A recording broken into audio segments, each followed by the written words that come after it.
Hi, my name is Aaron Reyes and this is my presentation for CS122 Automata for Module 3 Assessment, which is about the Turing machines.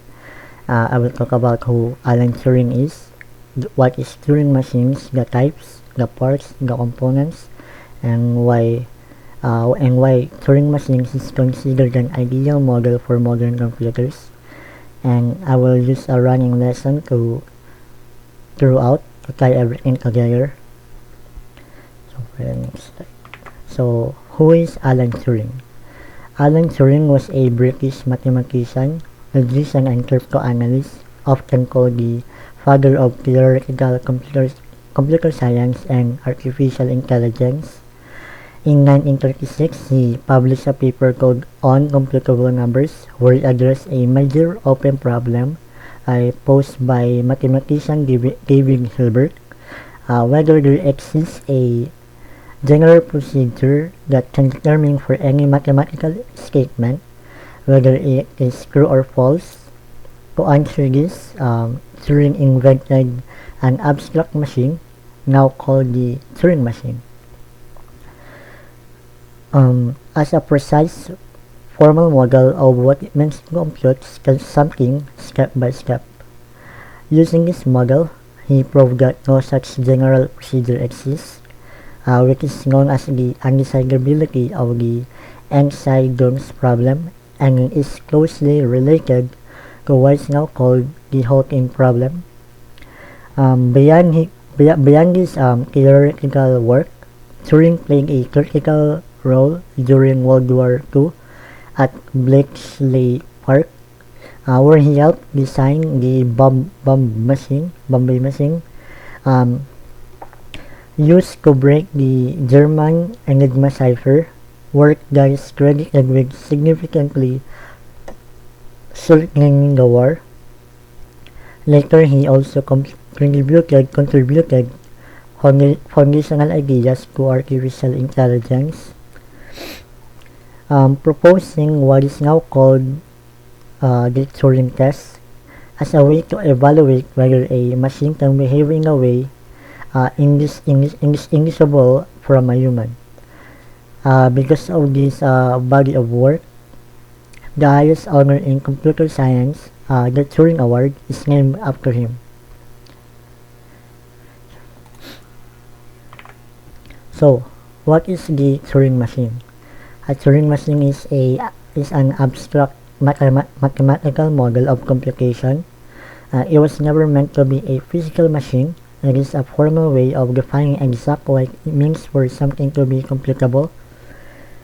At its core, it has four basic pieces: an infinite cape that acts as a memory, a head that reads and writes symbols on that cape, a set of states the machine can be in, and a set of transition rules that decide what happens next.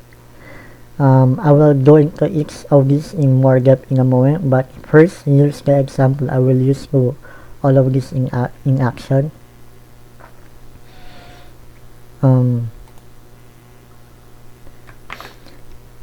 Consider the language substrings made up of some numbers of A's, followed by the same number of B's, followed by the same number of C's, and strings like ABC, AABB, CC, and AAAA, BBB, CCC all belong to this language, but strings like AABBC or ABCC do not, because the counts do not match. A Turing machine can recognize this language, and I will explain exactly why that matters a little later on this video. So what's the parts of a Turing machine? Now let us look closely at the four parts I mentioned earlier. First, the cape. This is a sequence of cells that is unbounded in at least one direction. Each cell holds a single symbol from a defined alphabet, and it functions as the machine's memory. Second, the head. This reads the symbol as the current cell, can overwrite it with a new symbol, and then moves one cell to the left or right. And the third one is the states. At any point, the machine is in exactly one state, including a designated start state and eventually an accept or reject state. And then the fourth one is the transition function. This is essentially the machine's program given the current state and the symbol currently under the head. Its specific screens what new symbols to write, which direction to move, and which state to enter next. Guys, all right. Also, parts in action. Here's how these parts work together using the A, B, C example. The head scans and marks one unmarked A, moves right and marks one unmarked B, moves right and marks one unmarked C, and then returns to the start and repeats this cycle. If it finishes marking every A, B, and C with none left over, it moves to the accept state. If it ever finds a symbol with no matching pair left to mark, it moves to the reject state.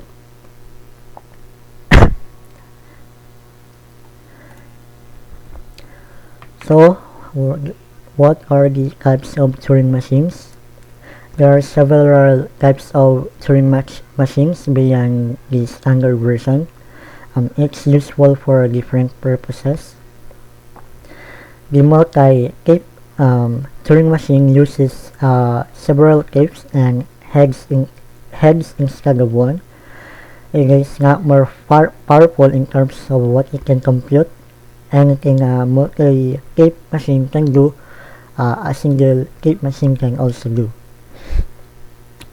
But it is far more efficient for certain problems. For our example, a multi-cape version could use one cape to crack A's,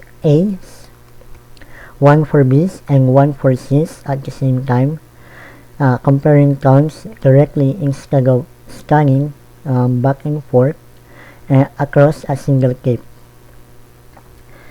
The non-deterministic EM Turing machine allows more than one possible move from a given state and symbol, letting the machine explore multiple paths at once.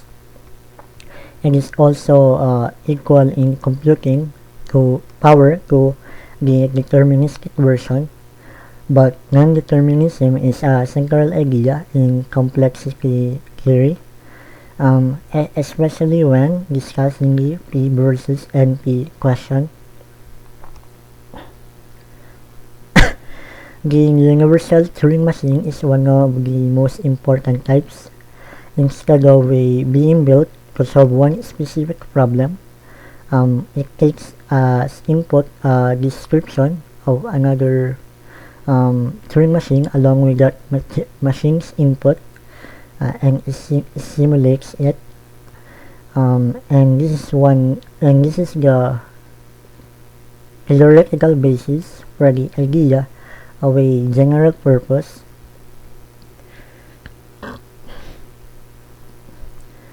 programmable computer, one machine that can run any program rather than needing separate hardware built for every task. That's all for the types of Turing machines. So why Turing machines are an ideal model? Part 1. This is where I want to bring back an example from earlier in the course on the presentation. Earlier, when converting context-free grammars, I used a grammar that could generate strings with any number of A's, any number of B's, and any number of C's. But nothing in that grammar forced the counts to match. That is not a flaw in that specific grammar. It is a real limit of context-free grammars in general. Because the push-down automation that recognizes context-free languages relies on a stack, and a stack can only be reliably compare two counts against each other, not three. That is why a context-free grammar can generate matching A's and B's, but not matching A's, B's, and C's together.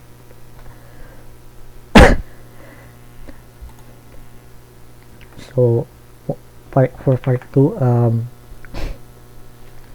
a Turing machine does not have this restriction because escape gives it full free access to read and write, unlike a stack, which only allows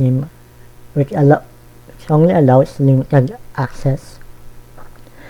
That is exactly why the Turing machine I described earlier can solve A, B, C problem, where context-free grammar and push-down automata cannot, no matter how they are designed. This is precisely the property that makes the Turing machine a model for what modern computers can do. A real computer's RAM behaves like the Turing machine escape with full access to any memory location. The universal Turing machine idea, a machine that reads both a program and its input from the same tape, mirrors the stored program design that every modern computer is built on, where instructions and data live in the same memory. This connects to the search Turing thesis, the widely accepted claim that incomputable by any reasonable notion of an algorithm can be computed by a Turing machine. Any computer able to copy a Turing machine's behavior is called a Turing complete. That is the direct link between this 1936 abstract mathematical model and the laptop or phone you are watching this on right now. And that is all. Now for my reflection, my favorite or the best favorite lesson that I liked was context-free grammars. What I liked most was seeing the derivations happening one step at a time. Tracing a string like A, B, C through the rules made the whole idea click for me, and it felt more direct than some of the automata topics where you are tracking several states or closures at once. It also connects directly to this assignment.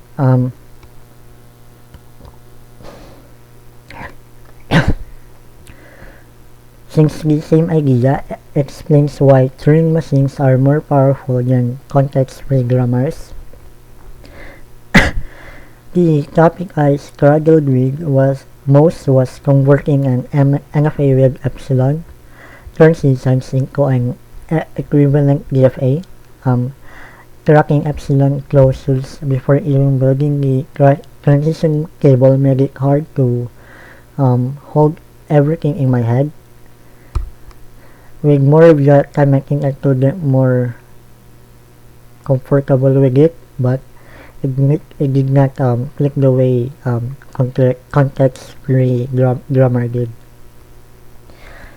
And that is all. Thank you for watching. That is all for the Alan Turing contributions. What a Turing machine is, its parts, its types, and why it remains the foundation for the computers we use today. Thank you for watching.